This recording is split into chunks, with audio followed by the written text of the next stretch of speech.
ಬಂಗ್ಲಗುಡ್ಡದಲ್ಲಿ ಮೊದಲ ದಿನ ಶೋಧ ನಡೆಸಿದಂತಹ ಸಂದರ್ಭದಲ್ಲಿ ಅಯ್ಯಪ್ಪ ಗುರುತಿನ ಚೀಟಿ ಪತ್ತೆಯಾಗಿತ್ತು. ಆ ಕೇಸ್ಗೆ ಸಂಬಂಧಪಟ್ಟಂತೆ ಈಗ ಅಯ್ಯಪ್ಪ ಕುಟುಂಬದವರನ್ನ ಎಸ್ಐಟಿ ಸಂಪರ್ಕ ಮಾಡಿದೆ. ಯುಬಿ ಅಯ್ಯಪ್ಪ ಪುತ್ರ ಜೀವನ್ ವಿಚಾರಣೆಗೆ ಹಾಜರಾಗಿದ್ದಾರೆ. ಅವ್ರ ಕುಟುಂಬದವರಿಗೆ ಹೇಳಿದ್ರು ವಿಚಾರಣೆಗೆ ಹಾಜರಾಗಬೇಕು ಅನ್ನುವಂತಹ ನಿಟ್ಟಿನಲ್ಲಿ ಈಗ ಜೀವನ್ ವಿಚಾರಣೆಗೆ ಹಾಜರಾಗಿದ್ದಾರೆ. ಎಸ್ಐಟಿ ವಿಚಾರಣೆಗೆ ಬರಬೇಕು ಅಂತ ಹೇಳಿರುವಂತಹ ನಿಟ್ಟಿನಲ್ಲಿ ಜೀವನ್ ಈಗ ಬಂದಿರೋದು. ಅಯ್ಯಪ್ಪ ಅವರಿಗೆ ಸಂಬಂಧಿಸಿದಂತಹ ದಾಖಲೆ ಇದೆಲ್ಲವನ್ನೂ ಕೂಡ ತನ್ನಿ ಅನ್ನುವಂತಹ ಸೂಚನೆಯನ್ನ ಕೂಡ ಎಸ್ಐಟಿ ಕೊಟ್ಟಿತ್ತು. ಆ ಎಲ್ಲ ದಾಖಲೆಗಳನ್ನು ಕೂಡ ಜೀವನ್ ತಂದಿದ್ದಾರೆ. ಅಯ್ಯಪ್ಪ ಐಡಿ ಪತ್ತೆಯಾಗಿತ್ತು. ಐಡಿ ಪತ್ತೆಯಾದ ಹಿನ್ನೆಲೆಯಲ್ಲಿ ಅವರ ಮನೆಯವರಿಗೆ ಸೂಚನೆಯನ್ನ ಕೊಟ್ಟಿದ್ರು. ಅಯ್ಯಪ್ಪ ಅವರಿಗೆ ಸಂಬಂಧಪಟ್ಟಂತಹ ದಾಖಲೆಗಳನ್ನ ತನ್ನಿ. 2017ರಲ್ಲಿ ನಾಪತ್ತೆಯಾಗಿದ್ದಂತಹ ಪೊನ್ನಂಪೇಟೆಯ ಯುಬಿ ಅಯ್ಯಪ್ಪ, ಪೊನ್ನಂಪೇಟೆ ತಾಲೂಕಿನ ಟಿ ಶೆಟ್ಟಿಗೇರಿ ಗ್ರಾಮದ ಅಯ್ಯಪ್ಪ, ಈಗ ಅಯ್ಯಪ್ಪ ಪುತ್ರ ಜೀವನ್ ವಿಚಾರಣೆಗೆ ಹಾಜರಾಗಿದ್ದಾರೆ. ಜೊತೆಯಲ್ಲಿ ಅಯ್ಯಪ್ಪ ಅವರಿಗೆ ಸಂಬಂಧಪಟ್ಟಂತಹ ದಾಖಲೆಗಳನ್ನ ಕೂಡ ತಂದಿದ್ದಾರೆ. ಎಸ್ಐಟಿ ಆದೇಶವನ್ನು ಕೊಟ್ಟಿತ್ತು, ವಿಚಾರಣೆಗೆ ಹಾಜರಾಗಬೇಕು ಅನ್ನುವಂತ ಸೂಚನೆಯನ್ನ ಕೂಡ ಕೊಟ್ಟಿತ್ತು. ಅದರ ಜೊತೆಯಲ್ಲಿ ಅಯ್ಯಪ್ಪ ಅವರಿಗೆ ಸಂಬಂಧಪಟ್ಟಂತ ದಾಖಲೆಗಳನ್ನ ಕೂಡ ತನ್ನಿ ಅನ್ನುವಂಥದ್ದನ್ನ ಹೇಳಲಾಗಿತ್ತು. ಆ ನಿಟ್ಟಿನಲ್ಲಿ ಈಗ ಯುಬಿ ಅಯ್ಯಪ್ಪ ಅವರ ಪುತ್ರ ಜೀವನ್ ವಿಚಾರಣೆಗೆ ಹಾಜರಾಗಿರುವುದು. ಎಸ್ಐಟಿ ಮುಂದೆ ಹಾಜರಾಗಿದ್ದಾರೆ. ಜೊತೆಯಲ್ಲಿ ಅಯ್ಯಪ್ಪ ಅವರಿಗೆ ಸಂಬಂಧಪಟ್ಟಂತ ದಾಖಲೆ ಪತ್ರಗಳನ್ನ ಕೂಡ ಪ್ರೊಡ್ಯೂಸ್ ಮಾಡಿದ್ದಾರೆ. ಮೊದಲ ದಿನ ಈ ಬಂಗ್ಲಗುಡ್ಡದಲ್ಲಿ ಶೋಧ ಕಾರ್ಯ ನಡೆಯುವಂತಹ ಮೂಳೆ ಪತ್ತೆಯಾಗಿತ್ತು, ಬುರುಡೆ ಪತ್ತೆಯಾಗಿತ್ತು. ಅದು ಪುರುಷನದ್ದು ಅಂತ ಆರಂಭದಲ್ಲೇ ಹೇಳಲಾಗಿತ್ತು. ಆ ನಂತರದಲ್ಲಿ ರಿಪೋರ್ಟ್ ಕೂಡ ಬಂತು. ವಿದಿನ್ 24 ಅವರ್ಸ್ 24 ಗಂಟೆಗಳ ಒಳಗಡೆ ರಿಪೋರ್ಟ್ ಬಂದ ನಂತರದಲ್ಲಿ ಅದು ಪುರುಷರದ್ದು ಅನ್ನುವಂಥದ್ದು ಕನ್ಫರ್ಮ್ ಆಯಿತು. ಜೊತೆಯಲ್ಲಿ ಅಲ್ಲಿ ಒಂದು ಸಿಕ್ಕಂತ ಐಡಿ ಕಾರ್ಡ್, ಈ ಐಡಿ ಕಾರ್ಡ್ಗೆ ಸಂಬಂಧಪಟ್ಟಂತೆಯೂ ಕೂಡ ಈಗ ತನಿಖೆಯನ್ನ ನಡೆಸಿದಂತ ಎಸ್ಐಟಿ ಅವರ ಮನೆಯವರನ್ನ ಪತ್ತೆ ಹಚ್ಚಿದೆ. ಯುಬಿ ಅಯ್ಯಪ್ಪ ಅನ್ನುವಂಥದ್ದು ಗೊತ್ತಾಗಿದೆ. ಇದೇ ವಿಚಾರಕ್ಕೆ ಸಂಬಂಧಪಟ್ಟಂತೆ ಡೀಟೇಲ್ಸ್ ಅನ್ನ ಕೊಡ್ತಾರೆ ನಮ್ಮ ಪ್ರತಿನಿಧಿ ದಿನೇಶ್. ನೇರ ಸಂಪರ್ಕದಲ್ಲಿ ಜಾಯಿನ್ ಆಗ್ತಾ ಇದ್ದಾರೆ. ದಿನೇಶ್, ಗಮನಿಸ್ತಾ ಇದೀವಿ ಮೊದಲ ದಿನದ ಬಂಗ್ಲಗುಡ್ಡ ಶೋಧ ಕಾರ್ಯ ಆ ಸಂದರ್ಭದಲ್ಲಿ ಸಿಕ್ಕಂತ ಒಂದು ಐಡಿ ಕಾರ್ಡ್, ಆ ನಂತರದಲ್ಲಿ ಈಗ ಮನೆಯವರೆಲ್ಲರೂ ಕೂಡ ಪತ್ತೆಯಾಗಿದ್ದಾರೆ. ಮುಂದೆ ಯಾವ ರೀತಿ ತನಿಖೆ ನಡೆಯುತ್ತೆ? ಈಗ ಅಲ್ಲಿ ಸಿಕ್ಕಂತ ಮೂಳೆಗೂ ಜೊತೆಗೆ ಈ ಕುಟುಂಬಸ್ಥರಿಗೂ ಮ್ಯಾಚ್ ಮಾಡುವಂತಹ ಪ್ರಕ್ರಿಯೆ, ಡಿಎನ್ಎ ಸ್ಯಾಂಪ್ಲಿಂಗ್ ಇಂಥದ್ದೇನಾದ್ರೂ ನಡೆಸುವಂತಹ ಸಾಧ್ಯತೆಗಳಿದೆಯಾ? ಇದರ ಬಗ್ಗೆ ಡೀಟೇಲ್ಸ್ ಇದೆಯಾ ದಿನೇಶ್?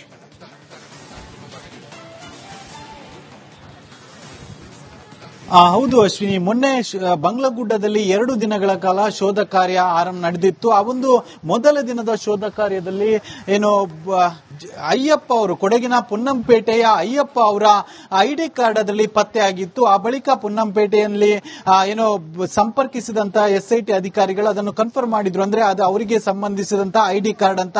ಆ ಬಳಿಕ ಪೊನ್ನಂಪೇಟೆಯಲ್ಲಿ ಅವರ ಮಗ ಜೀವನ್ ಅವರು ಕೂಡ ಇದ್ರು, ಅವರನ್ನು ಕೂಡ ಎಸ್ಐಟಿ ಸಂಪರ್ಕಿಸಿತ್ತು. ಸದ್ಯ ಅವರನ್ನ ಎಸ್ಐಟಿ ಕಚೇರಿಗೆ ಎಸ್ಐಟಿ ಅಧಿಕಾರಿಗಳು ಕರೆದಿರುವಂತದ್ದು.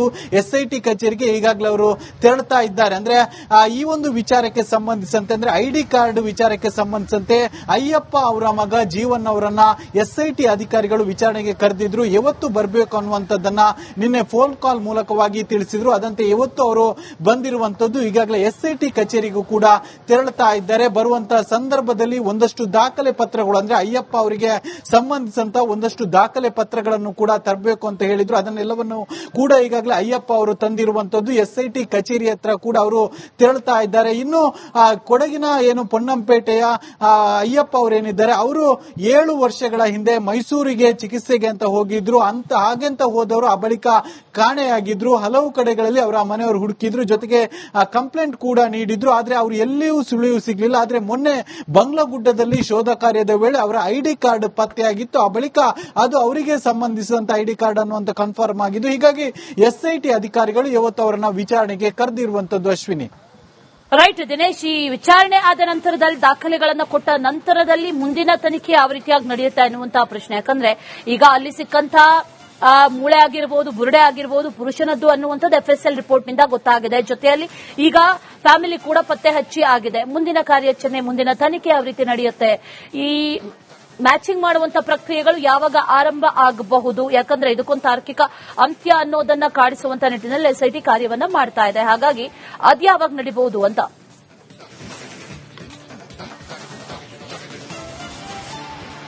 ಈ ರೀತಿಯಾದಂತಹ ಏನು ಪ್ರಕ್ರಿಯೆಗಳು ಮುಂದಿನ ದಿನಗಳಲ್ಲಿ ನಡೆಯುವಂತಹ ಸಾಧ್ಯತೆ ಇದೆ. ಈಗ ಸದ್ಯ ಆ ಐಡಿ ಕಾರ್ಡ್ ಏನಿದೆ ಅದಕ್ಕೆ ಸಂಬಂಧಿಸಿದಂತ ಒಂದಷ್ಟು ವಿಚಾರಣೆ ಅಂದ್ರೆ ಅದು ಅವರದ್ದೇನ ಅನ್ನುವಂಥದ್ದು ಕನ್ಫರ್ಮ್ ಆಗಿದೆ. ಹೀಗಾಗಿ ಅವರ ಮಗ ಜೀವನ್ ಅವರನ್ನ SIT ಕಚೇರಿಗೆ ಕರೆಸಿಕೊಂಡಿದ್ದಾರೆ. ಅವರಿಗೆ ಸಂಬಂಧಿಸಿದಂತ ಒಂದಷ್ಟು ದಾಖಲೆ ಪತ್ರಗಳನ್ನ ಬರುವಾಗ ತರಬೇಕಂತ ಹೇಳಿದ್ರು. ಹಾಗಾಗಿ ಅದನ್ನು ಕೂಡ ಅವರು ಈಗಾಗಲೇ ತಂದಿರುವಂತದ್ದು. ತಂದು SIT ಕಚೇರಿಗೆ ಒಪ್ಪಿಸಿ ಆದ ಬಳಿಕ ಅದರ ಪರಿಶೀಲನೆ ಆಗುತ್ತೆ. ಪರಿಶೀಲನೆ ಆದ ಬಳಿಕ ಮುಂದೆ ಅವರಿಗೆ ಸಂಬಂಧಿಸಿದಂತ ಅಂದ್ರೆ ಒಟ್ಟು 7 ತಲೆಬುರುಡೆಗಳು ಅಲ್ಲಿ ಒಂದು ಶೋಧ ಕಾರ್ಯದ ವೇಳೆ ಸಿಕ್ಕಿದೆ. ಹೀಗಾಗಿ ಅದಕ್ಕೆ ಅವರದ್ದು ಯಾವುದಾದ್ರೂ ಅದರಲ್ಲಿ ಇದೆಯಾ ಅನ್ನುವಂತ ನಿಟ್ಟಿನಲ್ಲೂ ಕೂಡ ಮುಂದೆ ಪರಿಶೀಲನೆ ಆಗುತ್ತೆ. ಅದಕ್ಕೆ ಸಂಬಂಧಿಸಿದಂತ ಒಂದಷ್ಟು ಪರೀಕ್ಷೆಗಳು ಕೂಡ ನಡಿಬೇಕಾಗುತ್ತೆ. ಅದು ಮುಂದಿನ ಹಂತದಲ್ಲಿ ನಡೆಯುವಂತಹ ಸಾಧ್ಯತೆ ಇದೆ. Ashwini. Right Dinesh, thank you ಡೀಟೇಲ್ಸ್ಗೆ.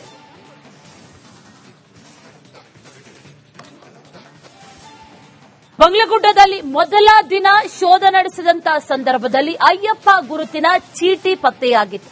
ಆ ಕೇಸ್ಗೆ ಸಂಬಂಧಪಟ್ಟಂತೆ ಈಗ ಅಯ್ಯಪ್ಪ ಕುಟುಂಬದವರನ್ನ SIT ಸಂಪರ್ಕ ಮಾಡಿದೆ. UB ಅಯ್ಯಪ್ಪ ಪುತ್ರ ಜೀವನ್ ವಿಚಾರಣೆಗೆ ಹಾಜರಾಗಿದ್ದಾರೆ.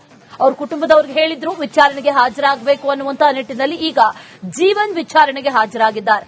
SIT ವಿಚಾರಣೆಗೆ ಬರಬೇಕು ಅಂತ ಹೇಳಿರುವಂತಹ ನಿಟ್ಟಿನಲ್ಲಿ ಜೀವನ್ ಈಗ ಬಂದಿರೋದು. ಅಯ್ಯಪ್ಪ ಅವರಿಗೆ ಸಂಬಂಧಿಸಿದಂತಹ ದಾಖಲೆ ಇದೆಲ್ಲವನ್ನೂ ಕೂಡ ತನ್ನಿ ಅನ್ನುವಂತಹ ಸೂಚನೆಯನ್ನ ಕೂಡ SIT ಕೊಟ್ಟಿತ್ತು.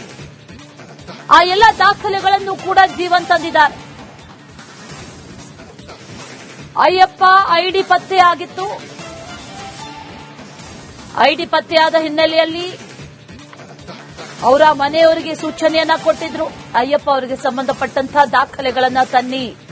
2017ರಲ್ಲಿ ನಾಪತ್ತೆಯಾಗಿದ್ದಂತಹ ಪೊನ್ನಂಪೇಟೆಯ UB ಅಯ್ಯಪ್ಪ, ಪೊನ್ನಂಪೇಟೆ ತಾಲೂಕಿನ ಶೆಟ್ಟಿಗೇರಿ ಗ್ರಾಮದ ಅಯ್ಯಪ್ಪ, ಈಗ ಅಯ್ಯಪ್ಪ ಪುತ್ರ ಜೀವನ್ ವಿಚಾರಣೆಗೆ ಹಾಜರಾಗಿದ್ದಾರೆ. ಜೊತೆಯಲ್ಲಿ ಅಯ್ಯಪ್ಪ ಅವರಿಗೆ ಸಂಬಂಧಪಟ್ಟಂತಹ ದಾಖಲೆಗಳನ್ನ ಕೂಡ ತಂದಿದ್ದಾರೆ.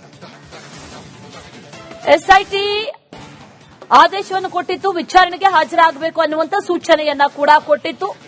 ಅದರ ಜೊತೆಯಲ್ಲಿ ಅಯ್ಯಪ್ಪ ಅವರಿಗೆ ಸಂಬಂಧಪಟ್ಟಂತ ದಾಖಲೆಗಳನ್ನ ಕೂಡ ತನ್ನಿ ಅನ್ನುವಂಥದ್ದನ್ನ ಹೇಳಲಾಗಿತ್ತು. ಆ ನಿಟ್ಟಿನಲ್ಲಿ ಈಗ UB ಅಯ್ಯಪ್ಪ ಅವರ ಪುತ್ರ ಜೀವನ್ ವಿಚಾರಣೆಗೆ ಹಾಜರಾಗಿರೋದು. SIT ಮುಂದೆ ಹಾಜರಾಗಿದ್ದಾರೆ. ಜೊತೆಯಲ್ಲಿ ಅಯ್ಯಪ್ಪ ಅವರಿಗೆ ಸಂಬಂಧಪಟ್ಟಂತ ದಾಖಲೆ ಪತ್ರಗಳನ್ನ ಕೂಡ ಪ್ರೊಡ್ಯೂಸ್ ಮಾಡಿದ್ದಾರೆ. ಮೊದಲ ದಿನ ಈ ಬಂಗ್ಲಗುಡ್ಡದಲ್ಲಿ ಶೋಧ ಕಾರ್ಯ ನಡೆಯುವಂತಹ ಮೂಳೆ ಪತ್ತೆಯಾಗಿತ್ತು, ಬುರುಡೆ ಪತ್ತೆಯಾಗಿತ್ತು. ಅದು ಪುರುಷನದ್ದು ಅಂತ ಆರಂಭದಲ್ಲೇ ಹೇಳಲಾಗಿತ್ತು. ಆ ನಂತರದಲ್ಲಿ ರಿಪೋರ್ಟ್ ಕೂಡ ಬಂತು. ವಿದಿನ್ 24 ಅವರ್ಸ್ 24 ಗಂಟೆಗಳ ಒಳಗಡೆ ರಿಪೋರ್ಟ್ ಬಂದ ನಂತರದಲ್ಲಿ ಅದು ಪುರುಷರದ್ದು ಅನ್ನುವಂಥದ್ದು ಕನ್ಫರ್ಮ್ ಆಯಿತು. ಜೊತೆಯಲ್ಲಿ ಅಲ್ಲಿ ಒಂದು ಸಿಕ್ಕಂತ ಐಡಿ ಕಾರ್ಡ್, ಈ ಐಡಿ ಕಾರ್ಡ್ಗೆ ಸಂಬಂಧಪಟ್ಟಂತೆಯೂ ಕೂಡ ಈಗ ತನಿಖೆಯನ್ನ ನಡೆಸಿದಂತ SIT ಅವರ ಮನೆಯವರನ್ನ ಪತ್ತೆ ಹಚ್ಚಿದೆ. UB ಅಯ್ಯಪ್ಪ ಅನ್ನುವಂಥದ್ದು ಗೊತ್ತಾಗಿದೆ. ಇದೇ ವಿಚಾರಕ್ಕೆ ಸಂಬಂಧಪಟ್ಟಂತೆ ಡೀಟೇಲ್ಸ್ ಅನ್ನ ಕೊಡ್ತಾರೆ ನಮ್ಮ ಪ್ರತಿನಿಧಿ ದಿನೇಶ್. ನೇರ ಸಂಪರ್ಕದಲ್ಲಿ ಜಾಯಿನ್ ಆಗ್ತಾ ಇದ್ದಾರೆ.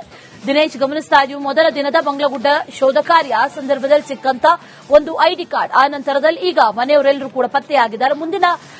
ಮುಂದೆ ಯಾವ ರೀತಿ ತನಿಖೆ ನಡೆಯುತ್ತೆ? ಈಗ ಅಲ್ಲಿ ಸಿಕ್ಕಂತ ಮೂಳೆಗೂ ಜೊತೆಗೆ ಈ ಕುಟುಂಬಸ್ಥರಿಗೂ ಮ್ಯಾಚ್ ಮಾಡುವಂತಹ ಪ್ರಕ್ರಿಯೆ, DNA ಸ್ಯಾಂಪ್ಲಿಂಗ್ ಇಂಥದ್ದೇನಾದ್ರೂ ನಡೆಸುವಂತಹ ಸಾಧ್ಯತೆಗಳಿದೆಯಾ? ಇದರ ಬಗ್ಗೆ ಡೀಟೇಲ್ಸ್ ಇದೆಯಾ ದಿನೇಶ್?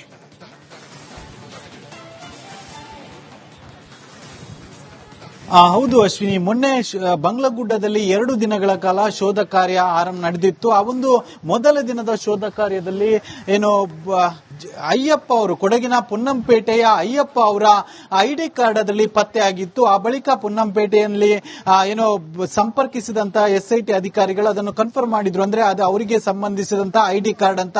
ಆ ಬಳಿಕ ಪೊನ್ನಂಪೇಟೆಯಲ್ಲಿ ಏನು ಅವರ ಮಗ ಜೀವನ್ ಅವರು ಕೂಡ ಇದ್ರು, ಅವರನ್ನು ಕೂಡ SIT ಸಂಪರ್ಕಿಸಿತ್ತು. ಸದ್ಯ ಅವರನ್ನ SIT ಕಚೇರಿಗೆ SIT ಅಧಿಕಾರಿಗಳು ಕರೆದಿರುವಂತದ್ದು.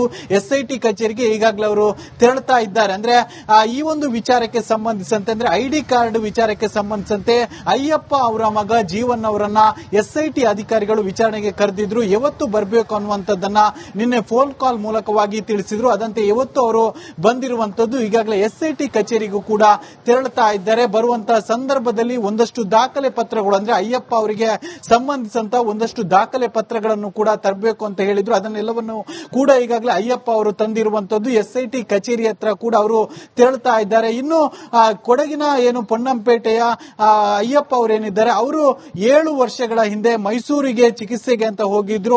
ಹಾಗೆಂತ ಹೋದವರು ಆ ಬಳಿಕ ಕಾಣೆಯಾಗಿದ್ರು. ಹಲವು ಕಡೆಗಳಲ್ಲಿ ಅವರ ಮನೆಯವರು ಹುಡುಕಿದ್ರು, ಜೊತೆಗೆ ಕಂಪ್ಲೇಂಟ್ ಕೂಡ ನೀಡಿದ್ರು. ಆದ್ರೆ ಅವರು ಎಲ್ಲಿಯೂ ಸುಳಿವು ಸಿಗಲಿಲ್ಲ. ಆದ್ರೆ ಮೊನ್ನೆ ಬಂಗ್ಲಗುಡ್ಡದಲ್ಲಿ ಶೋಧ ಕಾರ್ಯದ ವೇಳೆ ಅವರ ಐಡಿ ಕಾರ್ಡ್ ಪತ್ತೆಯಾಗಿತ್ತು. ಆ ಬಳಿಕ ಅದು ಅವರಿಗೆ ಸಂಬಂಧಿಸಿದಂತ ಐಡಿ ಕಾರ್ಡ್ ಅನ್ನುವಂತ ಕನ್ಫರ್ಮ್ ಆಗಿದ್ದು. ಹೀಗಾಗಿ ಎಸ್ಐಟಿ ಅಧಿಕಾರಿಗಳು ಇವತ್ತು ಅವರನ್ನ ವಿಚಾರಣೆಗೆ ಕರೆದಿರುವಂತದ್ದು. ಅಶ್ವಿನಿ, ರೈಟ್ ದಿನೇಶ್, ಈ ವಿಚಾರಣೆ ಆದ ನಂತರದಲ್ಲಿ ದಾಖಲೆಗಳನ್ನ ಕೊಟ್ಟ ನಂತರದಲ್ಲಿ ಮುಂದಿನ ತನಿಖೆ ಯಾವ ರೀತಿಯಾಗಿ ನಡೆಯುತ್ತೆ ಅನ್ನುವಂತಹ ಪ್ರಶ್ನೆ. ಯಾಕಂದ್ರೆ ಈಗ ಅಲ್ಲಿ ಸಿಕ್ಕಂತ ಮೂಳೆ ಆಗಿರಬಹುದು, ಬುರುಡೆ ಆಗಿರಬಹುದು ಪುರುಷನದ್ದು ಅನ್ನುವಂಥದ್ದು FSL ರಿಪೋರ್ಟ್ ನಿಂದ ಗೊತ್ತಾಗಿದೆ. ಜೊತೆಯಲ್ಲಿ ಈಗ ಫ್ಯಾಮಿಲಿ ಕೂಡ ಪತ್ತೆ ಹಚ್ಚಿ ಆಗಿದೆ. ಮುಂದಿನ ಕಾರ್ಯಾಚರಣೆ, ಮುಂದಿನ ತನಿಖೆ ಯಾವ ರೀತಿ ನಡೆಯುತ್ತೆ, ಈ ಮ್ಯಾಚಿಂಗ್ ಮಾಡುವಂತ ಪ್ರಕ್ರಿಯೆಗಳು ಯಾವಾಗ ಆರಂಭ ಆಗಬಹುದು? ಯಾಕಂದ್ರೆ ಇದಕ್ಕೊಂದು ತಾರ್ಕಿಕ ಅಂತ್ಯ ಅನ್ನೋದನ್ನ ಕಾಡಿಸುವಂತ ನಿಟ್ಟಿನಲ್ಲಿ SIT ಕಾರ್ಯವನ್ನ ಮಾಡ್ತಾ ಇದೆ. ಹಾಗಾಗಿ ಅದ್ಯಾವಾಗ ನಡೀಬಹುದು ಅಂತ.